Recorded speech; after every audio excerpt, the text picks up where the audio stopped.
বাড়ি বাড়ি প্রচারে বেরোচ্ছি।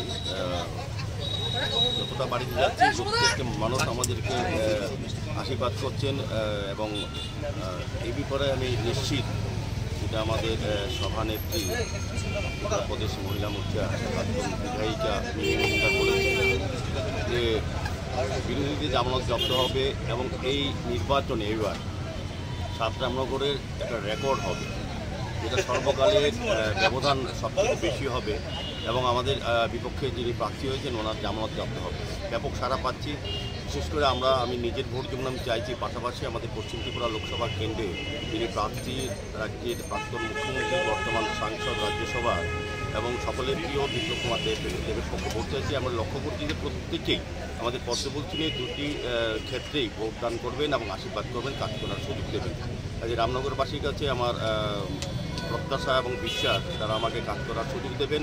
প্রতিটি বাড়িতে হয়তো সময় স্বল্পতার জন্য গিয়ে আশীর্বাদ নেওয়া সম্ভব হচ্ছে না। নির্বাচনের পরে কাজের মাধ্যমে প্রত্যেকের বাড়িতে যাব, প্রত্যেকের আশীর্বাদ গ্রহণ করবো। তবে আমার বিশ্বাস থাকবে যে রামনগরের প্রতিটি নাগরিক যারা সম্মানীয় ভোটদাতা গণদেবতা আমাকে আশীর্বাদ করবেন, বিপদকে আশীর্বাদ করবেন।